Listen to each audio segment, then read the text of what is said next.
கர்த்தருடைய பரிசுத்த நாமத்துக்கு மகிமை உண்டாவதாக. நாளில் கூட தேவன் எங்கள் தகுதியினால் எனக்கு இந்த இடத்தில் இருக்க கொடுத்த அந்த கிருபைக்காக 24 நன்றி செலுத்துகிறோம். ஒரு விஷயமாக நாம் கண்கள் மூடி தேவனுடைய முதலாம் வார்த்தையை நாம் வந்து தியானிக்க போகிறோம்.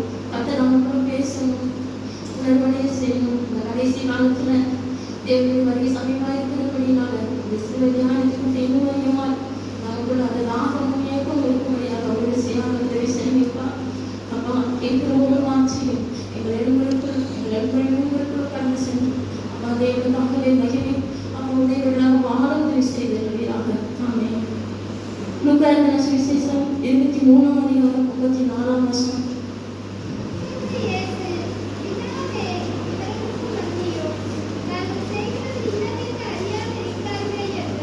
ஆமென்.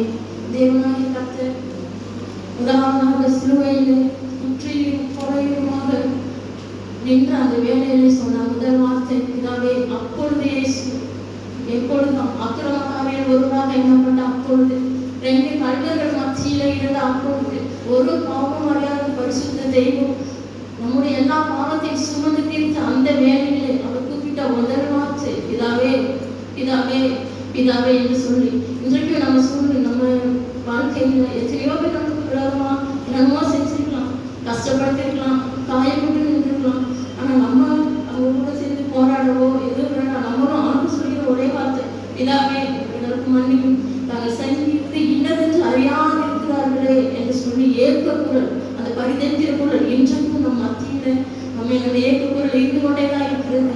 வருஷத்துக்கு ஒரு தரம் மாத்திரம் அல்ல, ஒவ்வொரு நாளும் ஏற்க குரலோடு கூட நாம அவர்களாக பரிசுத்தப்படுத்தி கொண்டு தேவ ரத்தத்தினால் மீட்கப்பட்ட சனமும் சாதியுமா. ஆமென். அவருடைய குணாதிசயத்துல ஒன்று பிதாவே இவருக்கு மன்னியும், பிதாவே இவருக்கு மன்னியும். செஞ்சது என்னதுன்னு தெரியலப்பா, நான் யாருன்னு அவங்களுக்கு தெரியல, நான் மேசியான்னு தெரியல, அவங்க மீட்க நான் யாருன்னு அவங்களுக்கு தெரியல, தெரியாமதான் அப்படி செஞ்சுட்டாங்க.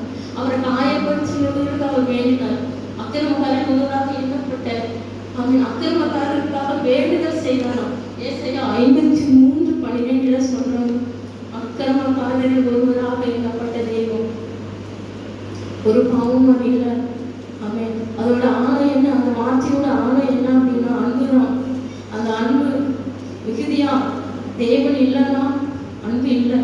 தேவன் நமக்குள்ள இருக்கணும் அப்படின்னு சொன்னா அந்த அன்பு நமக்குள்ள பரிபூர்ணப்பட்டு கொண்டே இருக்கணும். யாரையும் மன்னிக்கணும், எதிராளியோ விரோதியோ துரோகமோ எது செஞ்சாலும் சரி அவரே மன்னிச்சிட்டாரு. நம்மளாம் என்ன, அதுக்கு மேல எனக்காக தான் அவர் சிலுவையில மறிச்சாரு, எனக்காக தான் அவர் சிலுவையில தன் ஜீவனை கொடுத்தாரு.